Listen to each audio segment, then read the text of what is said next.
Hello, and welcome to our first lecture on yoga. We're going to do yoga a couple of times, or at least study yoga a couple of times in class. One time I taught a class called Yoga History and Practice, and my students all showed up the first day with like yoga mats and water jugs. I mean, they didn't show up with like loincloths and beds of nails or anything, but I always found it amusing. Anyway, today we're going to be talking about early yoga. You'll remember we saw some elements of yoga, specifically warriors yoga in the Mahabharata. Today we're going to talk about Hathayoga, which gets going from about 1300 to the present. We're going to talk about Sankhya, the philosophy that yoga in many ways is based on. And we're going to talk about an important text called the Yogasutras, which you read for today. All right, so modern postural yoga and Hindu yoga. Well, what's the difference? I mean, we all have plenty of kind of knowledge about yoga because we see people doing yoga. Some of us probably even do yoga at yoga studios and whatnot. I like to call this, and many scholars call it, modern postural yoga. And it's really its own thing.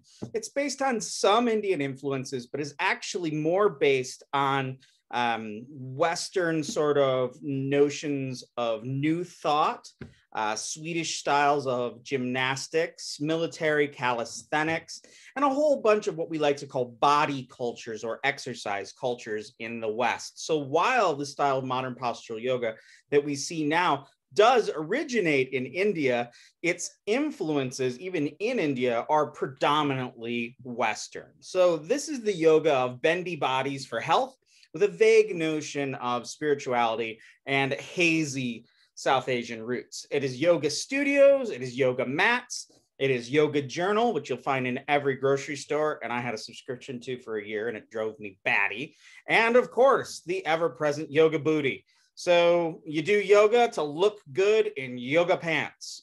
I don't know what to do with yoga pants. I mean, well, I suppose I could wear them if I wore yoga pants. I don't know what to think about yoga pants. So this does really code feminine. Now, you'll find male practitioners, but my partner was telling me that when she goes to her yoga class, if a dude was to show up, that would be just, weird. But there are plenty of men that do yoga. We do see that the discourse and the practice around yoga is predominantly feminine. And yoga classes are predominantly made up of cisgendered women. We will see that there are actually a few amount of yoga teachers who are male, but they teach mostly to female yoga students. And some of the biggest name yoga teachers are male. So when we're trying to look at a more Indian context of this, we see that yoga has a set of long roots in the religions of South Asia, including there are finding yoga traditions in Hinduism, Buddhism, Jainism, and even Islam. Yoga is sort of like a mode of religiosity, a way of being religious, not unlike Tantra. And we will actually see later that yoga, in fact, is Tantra. I want to look at one definition of yoga here. This is by David White out of his introduction to his edited volume, Yoga and Practice. So the root yoga has a wider range, and yoga is from the root yuj, which means to yoke, Indo-European, to join or to hitch. So the root of yoga has a wider, or the word yoga has a wider range of meaning than nearly any other word in the entire Sanskrit lexicon. The act of yoking an animal, as well as the yoke itself, is called yoga. In astronomy, a conjunction of planets or stars, as well as a constellation, is called yoga.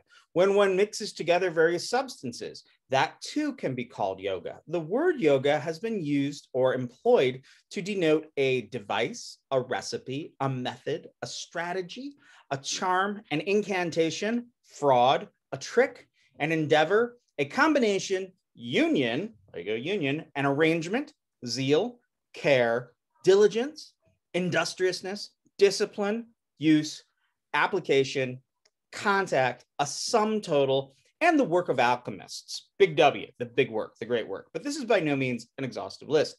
If you were to even look at a Sanskrit dictionary under the word yoga or the root yuj, you would be surprised that it is often one of the longest definitions in any dictionary. So now I want to come to a thing called Hatha Yoga. Now, Hatha Yoga is a type of yoga that gets going in about 1300 CE and goes into the present, and it would predominantly be practiced by yogis. Now, a yogi is a yogin, is someone who does yoga. Now, in the West, anybody who does yoga will be called a yogi. But when we say yogi in the East, we generally mean renunciates who are engaging in physical activities or yoga, specifically, you know, these types of yoga positions and physical practices in order to innovate and bring around spiritual results. I like to think of Hatha Yoga as being somaticized or physicalized yoga. In fact, the rest of the yoga that we're going to look at with early yoga today is predominantly mental. Now, yoga or Hatha Yoga comes from the root hat, which means to strike. So if I was to say, aham tasya sirasham hatayami, I strike your head. Or if I was to say, aham tasya shirshayam hatami hatena, hatena there is an adjective or an adverb, which means violently. So we have this word hatha, which means a violent thing, or when it's used in the instrumental, hatena, something that is done violently. Now, this is not hasta. Now, so hatha doesn't come from the word hasta, meaning hand. You'll hear this in yoga studios. It is not the union of the ha, which is the sun, and the ta, that is, and the moon. That's not found in any text either. So it is not the gentle yoga. It is not the gentle way. So despite what you hear in yoga studios, there's a lot more going on with this term. Now, as I said, Hatha Yoga, like I said, it's a mode of religion from 1300 CE to current. And then you have that root hat, to strike, hatena, violent. So we have these terms. A yogi or a jogi is somebody who does yoga. Now, the word is commonly used for anyone who does yoga, but as we will see, the term yogi, specifically in South Asia, means one who engages in physical yoga, is a renunciate, and these are ambivalent and often criminal and violent mercenaries. So you will hear in Indian vernaculars a term jogi. So a jogi is, you know, the vernacular of yogi, and this gets intriguing. So I have here another book by White called Sinister Yogis, which is his book about yogis. And he demonstrates that yogis are kind of scary dudes that via the power of their eyes try to take over people's bodies and souls. On the right, you'll see a screenshot from a prominent Bollywood movie where the bad guy is a yogi. If you start watching a lot of Indian television in Bollywood, you'll see that yogis are often the bad guys. My Sanskrit teacher, my first Sanskrit teacher was from Nepal, and he would always say that if he was naughty, his mother would say, "You better go to bed right now or the jogi will come and steal you away." The jogi is like a boogeyman even. So these yogis are the stock bad guys in narratives. And the first time I met a ton of them, I was with a friend of mine who's a Swami, and he said, "We're going to go up into the hills, but if any of these yogis come and talk to you, you know, if they want your camera, you give it to them. If they want your sweater, you give it to them. If they want your passport, you give it to them, because you don't want to cross these guys because they're dangerous. You can be worried that they'll curse you or something, but more likely they'll beat you up. They're tough guys." So Hatha Yoga takes this notion of the body that we'll see in Tantra. So this is foreshadowing some of the things we're going to see when we get to Tantra. It takes ideas from Tantra and sort of tries to do them physically. So in this way, the goal of a tantrika will be to get magic powers, bodily immortality, have mystical experiences, and sometimes get liberation. That's the same with the yoga person. Their main goal, in fact, is to, and this is using sort of tantric understandings of the world, is to raise semen and seminal fluid, and they try to retain their semen and not ejaculate. This is a very male system. And they force it through these practices up the spine, where it is transmuted and then rains down on the head as an immortal nectar. So the goal of these yoga positions is to force sort of semen up the spine, but it's also to build up the body. You are trying to become strong. Remember that, like in Jainism, a body has to be very strong to perform meditation and the type of austerities that would lead one to liberation. So in yoga, they are trying to build up their bodies to support long meditation and to use physical practices to cause changes in the body that will bring out realization and bodily immortality. We have scant evidence of female yoga practitioners. There are a couple reasons for this. Maybe it just wasn't recorded. Maybe misogynistic, patriarchal Hindu culture, and Hindu culture is pretty misogynistic and patriarchal when you get right down to it, just had no interest in the women that were doing yoga. But there are some other little dilemmas. We have the term yogini, and a yogini is a female who practices yoga. Now, in the Western world, we'll refer to anybody that goes to a yoga studio as a yogi and a woman as a yogini. But yogini also is a little tricky. Remember how I told you a jogi is like a scary villain? Well, a yogini is more like a witch. In South Asia, yoginis are animal-headed wild goddesses that are gratified in specific ritual transactions, but if you mess them up, they'll eat you. They're scary. We're going to talk about yoginis quite a bit more when we get to Tantra. So Hathayoga, so this is the yoga of yogis that you would meet in India today, is very different from what we see in the earliest form of yoga, which we're going to turn to next. But I wanted to bring this out so you can understand so the different ways that yoga in particular is practiced in the West versus in India today. So the text we're going to be looking at today is called the Yogasutras. Now, sutra means sort of like a short, pithy expression. Now, yes. So a sutra is from the Indo-European root sut or suture. And a sutra is like sort of like this short little phrase, and then you'll have, usually in a text, you'll have a long commentary that explains that phrase.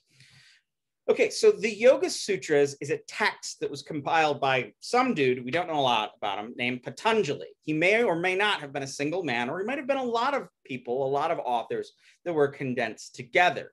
Now the sutras, or which is what you read in Bryant today, that are those short little expressions, those are generally found accompanied by a commentary. In fact, the most common commentary that you find them with, or at least the oldest one, is called the Yogasutra Bhashya, the words upon the Yoga Sutra. When you see the commentary and the text together, that's generally called the Patanjala Yoga Sutra or Yoga Shastra. Shastra means something like compendium or discourse. So the compendium about yoga by Patanjali is the Yoga Sutras, which we read today, and commentaries explaining on them. Now, this Yoga Sutra is interesting. We think it was compiled roughly around 400 CE. It draws quite a bit upon the Shramana or the striver position, especially Buddhist meditation ideas and ideas about specific forms of practices. So when I read the Yoga Sutras, I see a lot of early Buddhism, a little bit of early Jainism. And in these yoga traditions, they were definitely borrowing, these Hindu groups or these proto-Hindu groups were borrowing from these other renunciate traditions within their own group of Hindus, sort of like the Upanishads and whatnot, but also the practices and works of the Buddhists at the time. You'll actually see that the Bhagavad Gita as well draws extensively from Buddhism. I think a lot of the innovations in Hindu philosophy at this time are borrowings from Buddhism. And that gets me in trouble with some people, generally because I'm a Hinduism scholar, and some people feel I shouldn't be saying that, you know, these important Hindu ideas are Buddhist. Well, they're not necessarily Buddhist. I mean, they're Indian ideas. They're South Asian ideas, and they were common all over the place. So it's not surprising that our Hindu writers would be pulling from Buddhist materials as well. The traditions of yoga and yoga practices before the Yoga Sutras were quite diverse, everything from people meditating in the woods to the warrior yoga that we talked about quite a bit. Between the years 400 and 1600 CE, the Yoga Sutra text circulated widely. It made it all the way into Persia and as far east as Indonesia. So it was a worldly text, but it sort of dies out around the 1600s.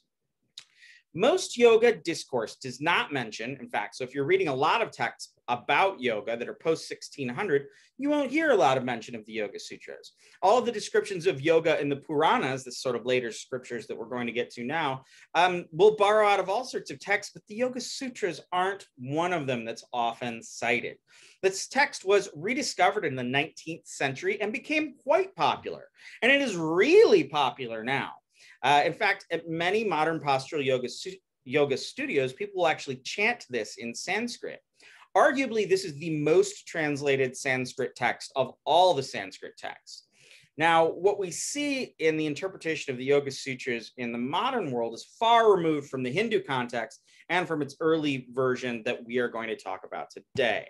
Now, a few words I want to say about the nature of Sanskrit texts. So Sanskrit texts are not like Western scriptures, not like the Bible, or maybe they kind of are, because you actually will find the Bible having quite a bit of commentaries on them. In the Judaic tradition, if you look at the Mishnah, they'll have one sort of verse in the center of the text, and then people will write comments all around the edges, and they'll publish them like that, explaining the text. So when you hear commentary, think explanation, the explanation of the text. So in the Yogasutras, as I said, they're those short little things that we read. And then what you'll find is, like, if you look right here, you'll see that there's that red, that's the Yoga Sutra verse. And then written all below it, that's the explanation of the book, or of the verse. Now, to give you an idea, here's my copy of Edwin Bryant's book on the Yoga Sutras. You read the translation that he did at the back of this book. Look how thick that bad boy is. This is a study of all of the Yoga Sutras with I believe like 6 or 7 different commentaries that he explains and translates here.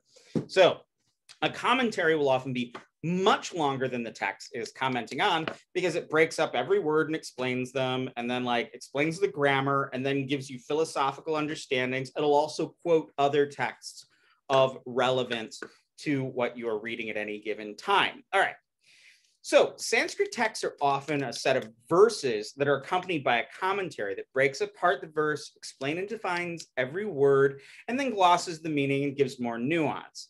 So a text that is a sutra, as you saw from Bryant's translation, is a set of short, pithy phrases that often cannot be understood on their own. Maybe you couldn't understand them on their own. What are you going to do? But what the commentator will do is, like I said, it breaks the word apart, or they break the sutra apart, and then tries to present their own philosophical viewpoint. So they'll take the sutra and then interpret it according to whatever they were going to argue, or whatever their religious or philosophical school is. Now, we rarely read a Sanskrit text without a commentary.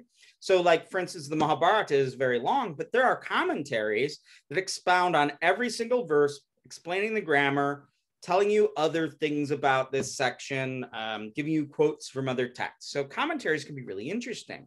When we're trying to figure out the history of a text, one of the things we'll often do as Sanskritists is we'll extract the root verses from the commentary. So like I said, commentaries often cite other texts. So we can look at these quotes to confirm readings or even date different versions of the text. Think about if you were trying to find a text that you couldn't get in the library, but you have a whole bunch of term papers that students had written out of that text, right? Let's say it's the novel, or the great Russian novel War and Peace.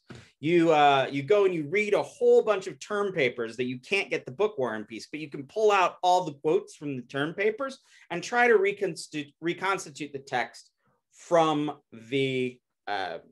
those term papers. Sometimes that's what we have to do to try to figure out the history, or even recover a Sanskrit text that's lost to us. We can only know it through its quotes.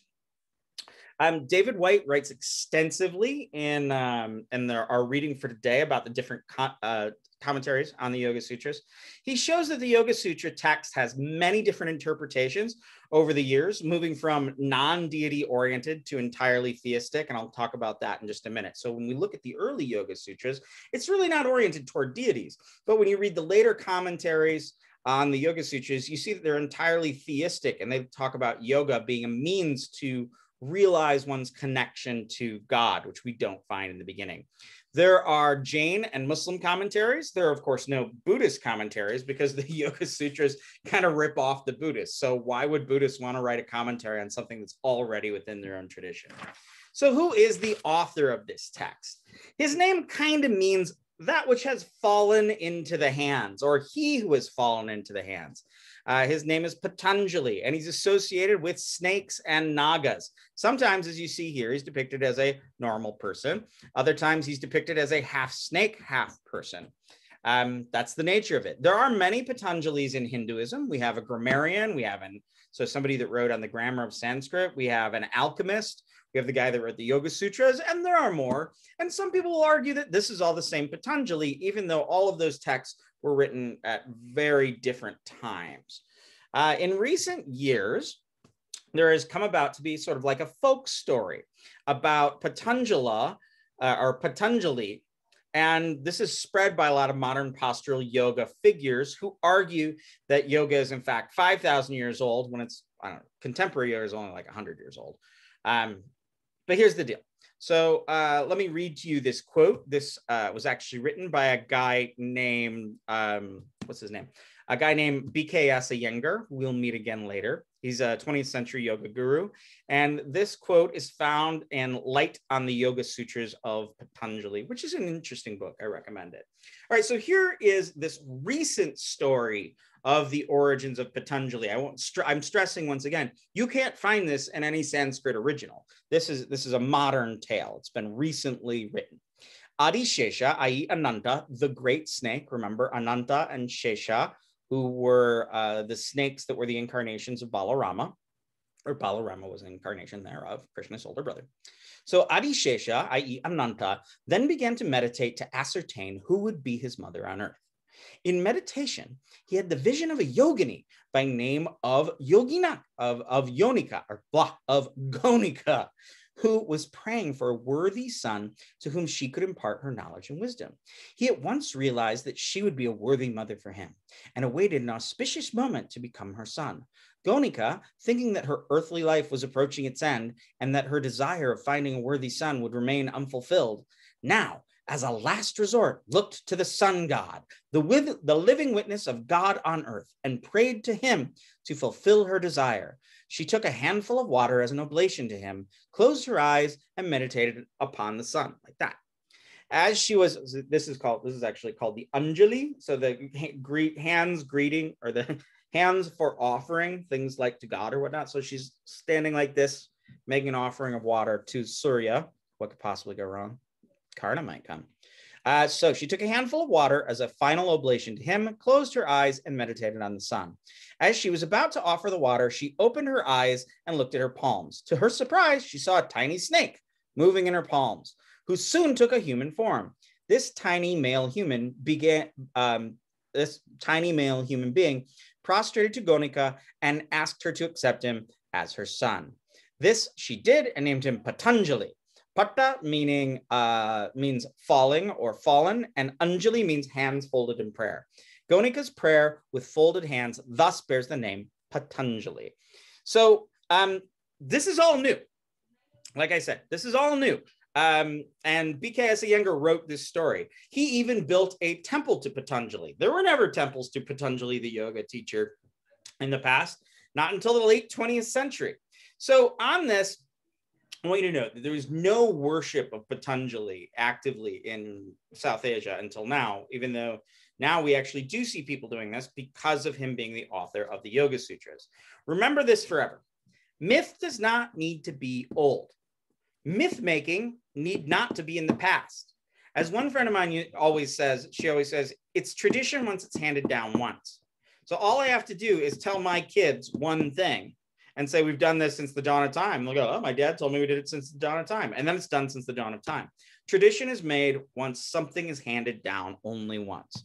So what is yoga in the Yogasutras? Well, we have a definition. First thing I just did want to say to you is that, I'll get to it in a second.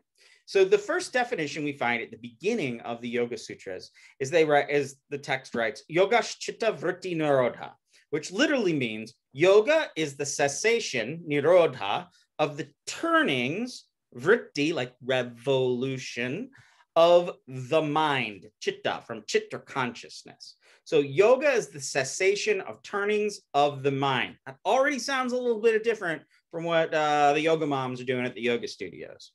So yoga here is really, it's non-physical. It's not about the body. It's about isolating the body.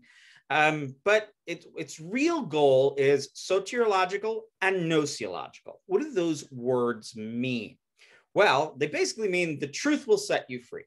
Soteriology is the study of what makes salvation. This is a religious studies term.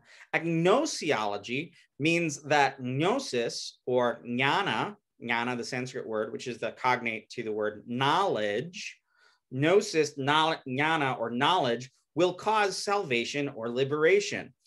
The idea is if you really understand the truth of yoga, then through that knowledge, you will be able to realize the truth and become free. Like this character here who is popping right out of his own skull as a result of his yogic training. Now, in the Yogasutras, we do have asana. That's a word you're going to learn well. Asana means body posture or body position. But asana is only one aspect. And we'll see that the majority of practices found and advocated by the Yoga Sutra are internal practices. So body positions are not an end to themselves in the Yoga Sutras. And in fact, if you read throughout the texts, as you may have, there's no description of any of these body positions. We find that in later texts. We'll find actual, like you put your leg up here and you put your arm over here and you bend your back this way, but there's none of that. We only have one description of posture in the Yoga Sutras, and it says that the body posture should be firm and comfortable. Sthira sukham cha. All right, so the body positions are not an end to themselves. Also, we don't see people doing a sequence of body positions. If you go to a yoga class, they'll have several different asanas that are done in a sequence. We don't see this in the Yoga Sutras at all. It would likely be you would get into a yoga position, you would hold it for a very long time while meditating. The idea is that these yoga positions, one, enable you to meditate longer, but two, they do build up strength. You need to have strength to be able to do meditation and have your body support the practices that might gain you liberation in life.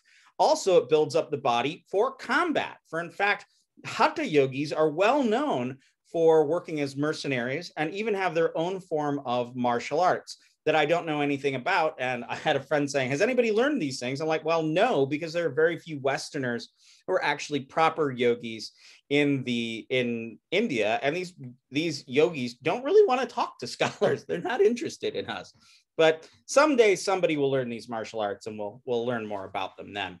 I want you to remember warrior yoga for a second. Remember, yoga, the yoga of the warriors in the Mahabharata, the goal was, especially at the time of death, to take up a position, get your asana going, bring your mind and hitch it or connect it to the truth of the Upanishads we had written many times, and then project your consciousness up and outward at the time of death. At this point, it is as if you are hitching your consciousness to yoga and hitching it to the sun and moving through the sun to be reborn on the other side of the solar orb in the land of the deified and heroic dead. We're going to see in just a few minutes that there are these 8 limbs of yoga. And in fact, these kind of map on to what we described in warrior yoga. You take a position, you withdraw your senses from sense objects, you focus on truth or dharana, you focus and concentrate, then you obtain absorption, which is samadhi. But you know, the goal there is to just kind of be in that spot of absorption. It's only in these past warrior yoga that you're trying to do yoga at the time of death or to consciously die and project yourself into another world. Intriguingly, when we look in the Yoga Sutras, and you'll notice that chapter 3 is filled with this, it's all about occult powers or yoga powers. When we look at the results or the aims of yoga, there is some discussion of like liberation or spiritual development, but not all that much.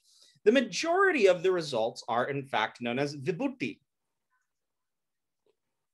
Vibhuti means something like extending in all ways, but also it will refer to like a materialized object. Like there was a guru in India who would materialize supposedly out of the air ash, and he called this vibhuti or magical ash.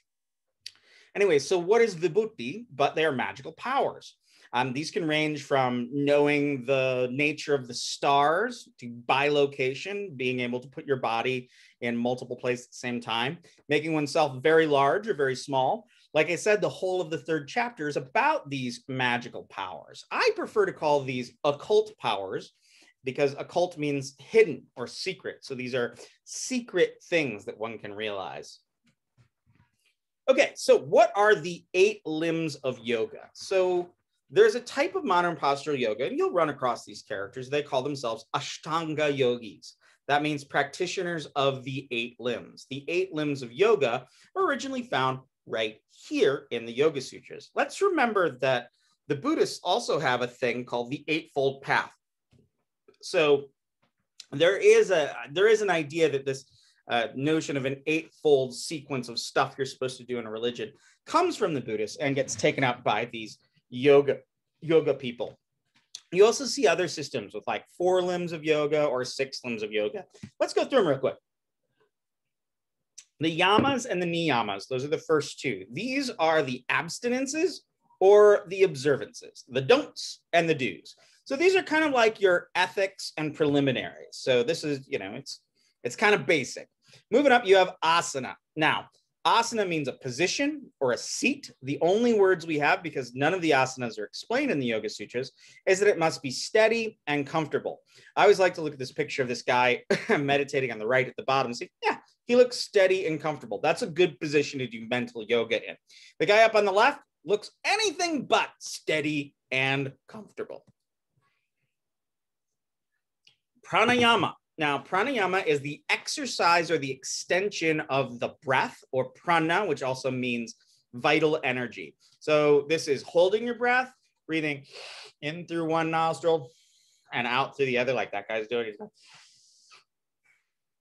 Holding your breath, finding different, like holding it at different spots in the body, holding your breath, your gut empty, manipulating the diaphragm. This notion is that the breath is connected to sort of like the vital or energy or subtle energy that's flowing throughout you. Pratyahara means withdrawal. This is often described as, I like to see no evil, speak no evil, hear no evil, or also the turtle pulling in its head and all its limbs. You're withdrawing the senses from the sense objects to sort of dwell in a place where your senses are internalized and aren't going all over the place outside of you. This is followed by dharana, or concentration or focus, fixing the mind on a specific object. And think of these as in a sequence. So you've withdrawn your senses from the sense objects, and in your head, you're focusing on a specific object, such as a scripture that you're meditating upon, or an internal process, like your breath again. Arising from dharana comes dhyana, or meditation. Fun fact, from dhyana, we get the word chan, which is the word for meditation in Chinese. And chan, when it goes to Japan, becomes zen. So zen is actually dhyan or dhyana. Fun fact. Dhyana is meditation which arises from that withdrawal and concentration. In meditation, you are in a state of being, or you're in a state of seeing the mind and the person and personhood as it actually is. And finally, samadhi. This means sort of the absorption or result of all of these internal yoga processes. It's a state of being completely put together, completely put together, a unified entity. And also you can have a notion of like a union with God or the world, or a non-dual state. So samadhi is the end result. So what about deities? We do read in the Yoga Sutras that there's a character named Yogeshwara. They say there is this Lord of Yoga, Yogeshwara, and his syllable is Om. Now, we don't see any other deities here, and this kind of sounds like Ishwara. Well, the word Ishwara means Lord, and usually gods that are named Eshwara, like Venkateshwara or Dhyaneshwara, these are usually Shiva deities, but there's no indication that this is a Shiva here, that it is this Lord of Yoga. He's kind of vague, even though he sounds sort of Shiva. A lot of people will say that he's Vishnu, but they're generally people that worship Vishnu. Some people will say Yogeshwara is Krishna, but they're people who already worship Krishna. So there's a vagueness here that allows people to put anyone in there. I mean, Hanuman is known for being a very great yogi, so perhaps Hanuman is Yogeshwara. Either way, Yogeshwara, you're supposed to meditate on him and focus on him, but you don't merge with him or become him. Yogeshwara is described as being an expedient means helping you on the path of yoga. He is an aid. And how do you meditate upon him? You say his word Om, Om, over and over again. You meditate on Om. I heard a professor who's quite famous one time say, I don't know, I looked through the Yoga Sutras and it said to read, said to chant the word Om and focus on the word Om. So I did that about 5 minutes. And I thought, I have so many other things I'd like to think about. What am I just going to do? Just Om, Om, Om all the time? What's the point? I found that amusing. So what we do see here, and why I'm bringing this back to union, is that the yoga of the Yogasutras is actually Viyoga. What do I mean by that? Viyoga means separation. Yoga, joining together, Viyoga, separating apart. Your goal is to separate apart from the world. Your goal is to become unified within yourself and not in the world. So it's not about joining with God or joining with anything. It's about separating from everything and realizing your own true identity. When we get to the yoga that we see much later in texts like the Puranas, we see that yoga has been sort of reformed and changed so that people say yoga is about gaining union with God. Devotion to God becomes a means and an end to yoga. But if you look in the Yogasutras, you see over and over and over again, they say, think about the Lord and that'll be good for you. That'll be good for your yoga. The Lord does not do the yoga for you. You do not become him. And this way, the Yogasutras in these later texts are recast as a method to gain union with God. And that God can be the essential self, or it could be an entity. But none of this is found in early yoga. This union of God isn't found. There may be a God, and there may be a God who is good at yoga and can help you at yoga, but there's not a sense of the end goal being God. Could be maybe becoming God-like, but that's a whole other ballgame. All right, the last section we're going to look at here is about Sankhya. So Sankhya is a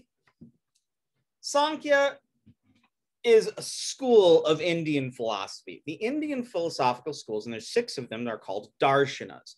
Darshana means a view, a vision, a viewpoint, a philosophical position is a darshana. It comes from the Sanskrit root drish, which means to see. So Sankhya is actually a sort of metaphysics. What do I mean by metaphysics? I mean an explanation of reality, a sort of physics of physics. So Sankhya is a metaphysics or a philosophy behind the practice of yoga. So most people will combine these two into a single system that they just call Yoga Sankhya. Sankhya is the nature of the world and how you need to think about things. Yoga is the method to realize the goal in Sankhya. I hope that makes sense. All right, but let's get into Sankhya. So Sankhya means something like the all-encompassing enumeration. It is a full explanation of the world. In that, it is a pure dualism, as we're going to see. Like I said, there are 6 schools of dualism, there are six darshanas, and Sankhya is one of them. Its most famous book is called the Sankhya Karika. There are no living exponents of Sankhya. There is no active Sankhya school. There are plenty of people that do yoga, but they wouldn't exactly say that they're doing Sankhya, even though they'll use a lot of Sankhya vocabulary and whatnot. It's a defunct school. I had a teacher named Jerry Larson, who died recently, sadly. I always really liked Jerry, who was actually an Episcopal minister in addition to being a great Indologist. And he would often speak about Sankhya and he'd say, Sankhya has died out. There are no living exponents of Sankhya except for me. And he actually was able to think about Sankhya in certain ways that he found that Sankhya could fulfill his understanding of the world as a Christian even. So like I said, it's a pure dualism. There are only 2 things that exist in this system. And those are the self or the soul and nature and the world. What do I mean by that? Well, we have Purusha, which means self, and Prakriti, which means nature. Think of this as, I like to think soul and nature, soul and the world. I don't like to say individual. It doesn't work as well. When we're talking about the soul, it's a little bit different here than we see in Christianity. I'll get into that in just a second. So the idea is you have Purusha and Prakriti. Purusha is the soul. Prakriti is nature. There are many souls, but there is only one nature. The soul believes that nature is real. Prakriti out there is real. And they interact with nature and the world. But in reality, the soul, the Purusha, has never been touched. It is purely luminous and is not connected to the world. And once it sees that all of this going on here is ridiculous, and withdraws from it, then it can be at peace. It can be relieved of pain. As long as the soul thinks that the world out there is real and is interacting with the world, as long as it does that, there is pain and there is suffering. But when it withdraws from that, then it can be free and realize its true self, which is self-luminous, painless, and glorious. So Purusha, or soul, as I said, and nature, or the world, or Prakriti, are different. But Purusha, the soul, mistakenly thinks it is Prakriti. It is the nature of the world, that the outside world is real. Now, keep in mind that that outside world that we like to think about is actually inside a person in Hinduism. So the Purusha is in fact a luminous soul. There are innumerable Purushas. It is spirit. Now, this is not the mind per se. This is kind of wacky. So the idea here is that your senses go out into the world, make contact or touch things, then come back to you, alter your brain meat, and then the Purusha inside of you interprets from there. The stuff out there is Prakriti. The sense stuff is Prakriti. The changing in your head is Prakriti. So all of that is Prakriti. We tend to think of the soul as being like identical to your emotions. Like if you go to heaven, you're going to talk to God and you're going to have all your usual emotions, all your thoughts and whatnot. Now, in this system, your thoughts, your emotions, your body, all of that is Prakriti. It is not Purusha. It is not your soul. Yes. Okay. So like I said, when we think about the soul, we think it is identical to the thought stream, to that stream of thoughts and words in your head and images in your head, and to your emotions. But the soul is beyond thoughts. It is more like the thinker that is experiencing the thinking. The Purusha is beyond all movement. It is just pure luminous light, a pure essential soul with no content. The content is Prakriti. Prakriti, or nature, or the world, and is also the mind and all the sense objects. It is singular. This is kind of a wild thing. You have multiple Purushas all over the place, but then you have this one thing called Prakriti, or nature, that all of those souls are interacting with. The mind and emotions and thoughts are also matter, are also Prakriti. Now, I think White cites a Sankhya text that says that the soul is like it's watching a play. And the play is Prakriti. Prakriti is the dancer on the stage. When you realize that Prakriti is just a dancer on a stage and nothing more than that, then the dancer leaves the stage and you are just left with who you are, the observer, the luminous soul. So what is Prakriti though? Prakriti, and this is where I think this gets really slick. Often I do a slide for each one of these, but I just don't want to go too much into it today.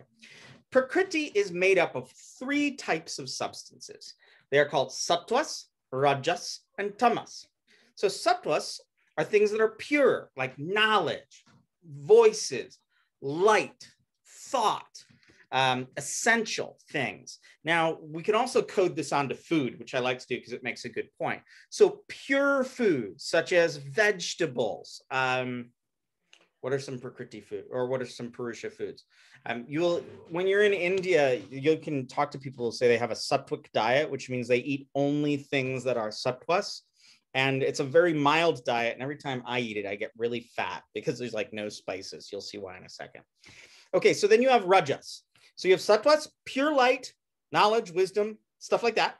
Rajas, movement, pleasure. When you're talking about food, garlic, onion, spices, things that make you move. A cup of coffee is very rajas. Like a cup of water, sattvas. Cup of coffee, rajas. Tamas, as we'll see in a second, mellow light. PBR, that's some tamas. So rajas is movement, energy, activity, things that are constantly moving, like a motorcycle is very rajas. And then tamas is torpitude. So think like solid wood, rock, a car that doesn't run anymore would be very tamas. Potatoes and Miller Lite beer, that's for food. So these 3 elements, if you will, make up Prakriti, and you can divide Prakriti up by those elements, which actually kind of works. So thinking through and understanding how these three elements make up all of Prakriti is the key to understanding that Purusha is not Prakriti. Once you see that everything is just these swirling elements all around, dazzling you with lights and sounds, but you are not those things. You are a singular Purusha. And all that stuff out there is Prakriti, is nature. The goal is to understand it well so you can disjoin Purusha from Prakriti. This is one of my favorite things to do. I don't know if you've ever seen the movie Mad Max Beyond the Thunderdome. It's not a great movie, but there's a character named Master Blaster. Now, there's a metaphor in Sankhya that says that Purusha and Prakriti are like a blind man who is carrying a crippled man on his shoulders. And the crippled man on his shoulders is guiding him where to go. So the Purusha is like the crippled man with no body, but has eyes and senses. Prakriti is like a blind man who is physically very powerful. See how that works? Your goal is to get Purusha away from Prakriti and for Purusha to exist inherently on its own in a painless, glorious state.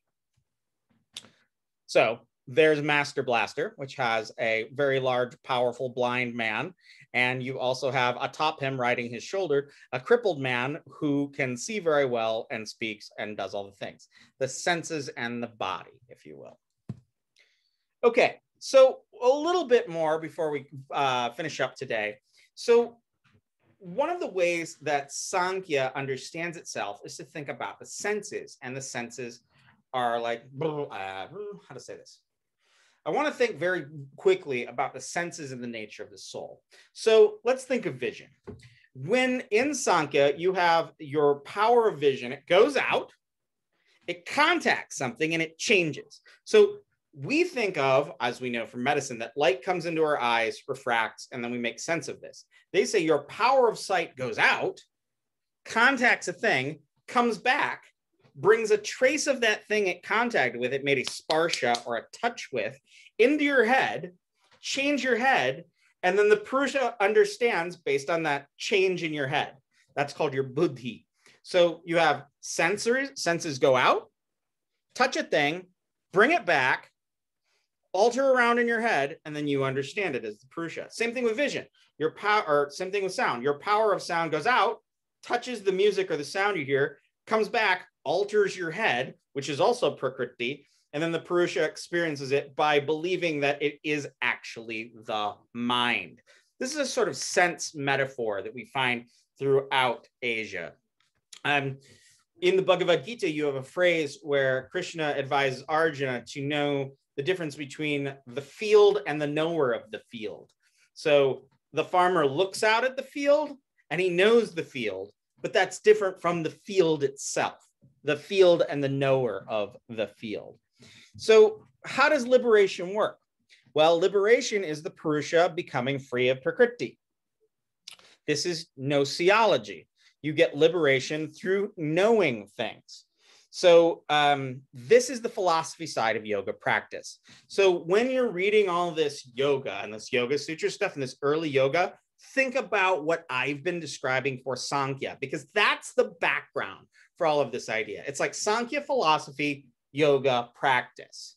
So when we realize the truth of the Purusha and use yoga to disjoin Purusha and Prakriti to Viyoga, to divide and split apart Purusha and Prakriti, to split apart soul and nature, that is the liberation experience when Prakriti leaves the stage. There's not a lot of positive descriptions of how the liberation works. It's something I want to know more about. And in order to have this experience, you need not only wisdom and insight, which would be the knowledge of Sankhya, the all-encompassing enumeration school, but you also need practice. And the way to practice realizing those insights is through yoga. Now, in the contemporary world, and this is my last point, we've seen that modern postural yoga exists throughout the West, but it also exists in India as well. Now, in modern postural yoga, some will say they do 8 limbs. They only do 1. There's only 1 limb, and that is asana. They use the body positions. They do that yoga for health.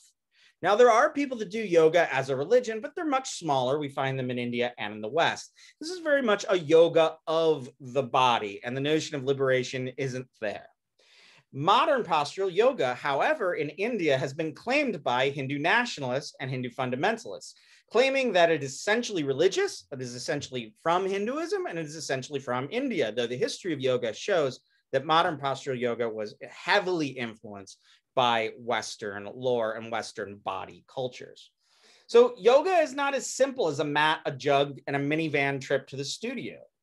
So in India nowadays, the Indian fundamentalists will say this modern postural yoga is inherently Indian. And we find people practicing this new form of yoga that's only about 100, 150 years old across India. But there are still yogis in India, these dangerous hatha yogis. They are still dangerous. They're still considered criminal, and they might beat you up. But we will get into yoga and yogis again later when we're about 1,000 years further forward. But I want you to just remember one thing. When we're looking at early yoga, we have the yoga of the warriors in the epics, and we have this yoga of Sankhya that is a mental yoga about disjoining Purusha and Prakriti to get the liberative state where the soul is not connected to and is not bedeviled by nature. So that's the end. Anybody want to go do some yoga? I'll catch you next time.